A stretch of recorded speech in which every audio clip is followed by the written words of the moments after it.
bombe d'aviation allemande qui était destinée à être larguée par les avions. Mais en fait, cet objet était détourné en fait, de sa mission initiale pour être placé au pile des ponts à Lyon. Une bombe allemande identique à celle-ci, immergée dans le Rhône depuis plus de 70 ans. L'engin, découvert au pied du pont Lafayette par des plongeurs de la gendarmerie, pèse près de 50 kg, mais il ne présente aucun risque d'explosion. Les démineurs ont prévu de l'extraire demain matin. L'opération ne présente pas de risque du point de vue pyrotechnique, puisqu'en fait, il n'y a pas de détonateur à l'intérieur du puits d'amorçage. Il y a uniquement la charge principale, c'est-à-dire 20 kg de TNT. Mais cette opération en fait, ne nécessite pas d'évacuation de personnes. C'est une mission courante pour la quinzaine de démineurs qui couvrent 11 départements des environs. Les bombes et munitions des Première et Deuxième Guerres mondiales, ils en neutralisent quotidiennement. On en trouve beaucoup puisque l'année dernière on a fait 39 tonnes de munitions et explosifs. Donc ça varie d'une année sur l'autre, ça dépend des chantiers. Donc on voit aujourd'hui que la dépollution des 2 Premières Guerres mondiales dure toujours et vont se perpétuer encore pendant de nombreuses décennies, je pense. Demain, aucun périmètre de sécurité ne sera mis en place. Pour les curieux, l'opération débutera à 9 h. On va essayer d'éviter de bouger la main d'un bloc, mais essayer vraiment de dissocier les doigts un par un. Nouveau programme de rééducation pour la maladie de Parkinson. Mis en place depuis 6 mois à l'hôpital Henri-Gabriel, le programme Sirocco permet aux patients de diminuer leurs problèmes de raideur, de ralentissement et même de tremblement. Pour cela, de nombreuses activités leur sont proposées, comme ce cours d'écriture. L'objectif de ces ateliers, c'est d'améliorer la qualité de l'écriture, qui a tendance à se dégrader avec l'évolution de la maladie.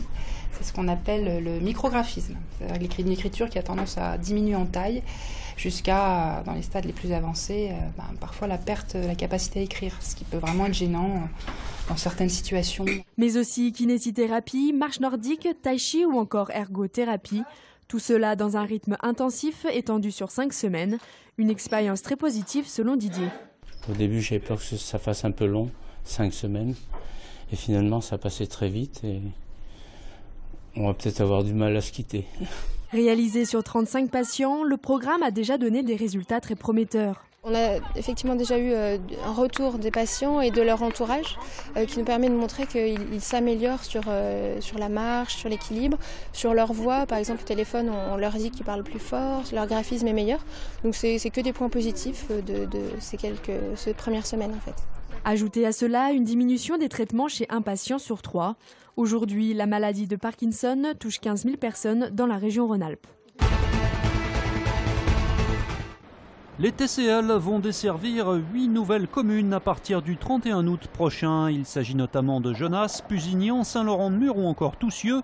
Toutes appartiennent à la communauté de communes de l'Est lyonnais qui, avec la création de la métropole, intègre désormais le périmètre des transports urbains du Citral, alors que jusqu'à présent elles étaient desservies par les cars du Rhône. Elle culmine désormais à 200 mètres. La Tour In-City, plus haute que le Crayon de Lyon, après la pose des 2 derniers éléments du mât. Une opération délicate réalisée par Élie Treuillage hier après-midi. Tout s'est déroulé comme prévu en moins d'1 heure. La tour devrait être livrée en fin d'année. Elle accueillera 700 employés de la Caisse d'épargne et 1500 de la SNCF.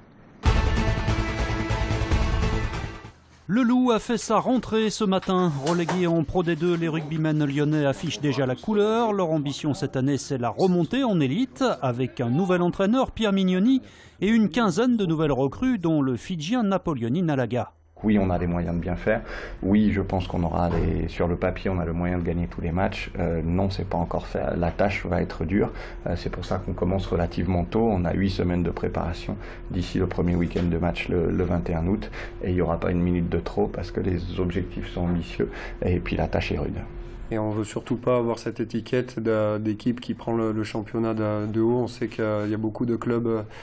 Il y a Perpignan, il y a certainement la franchise basque, il va y avoir Mont-de-Marsan, il y a Aurillac, enfin il y aura beaucoup de clubs qui connaissent aussi bien, voire mieux que nous, la Pro D2. Les joueurs effectueront un stage de préparation du 20 au 24 juillet au Chambon-sur-Lignon en Haute-Loire. Puis ils enchaîneront 3 matchs amicaux, le premier face au CSBJ à Bourgoin le 31 juillet.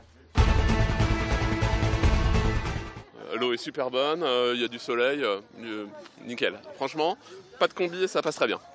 Retrouver les sensations de la nage en milieu naturel, c'est le concept de la France à la nage, avec des épreuves organisées à Lyon, Strasbourg et Paris. Pour cette première édition, une centaine de participants se sont retrouvés hier au lac de Méribel-Jonage. Une course ouverte à tous avec 3 distances proposées, 1 km, 2 km et demi et 5 km. Alors c'est destiné à tout type de public, sous réserve bien sûr que ces personnes savent nager, au moins 1 km sans trop d'efforts. Voilà, mais je dirais c'est vraiment pour les nageurs de tout niveau, que ce soit des nageurs professionnels comme celui qui a gagné l'épreuve de 5 km ou des nageurs beaucoup plus modestes. Je fais du triathlon d'habitude, donc la natation ça fait partie des disciplines du triathlon. Donc c'est le type de course que j'affectionne. Donc j'ai déjà fait, il y a quelques années, j'ai fait à peu près la même chose à Annecy une fois. Il n'y a pas beaucoup d'eau dans le lac, il y a 1 à 2 mètres quoi.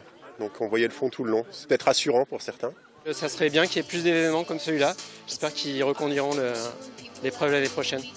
Quand on aurait été à la première, c'était super. Voilà.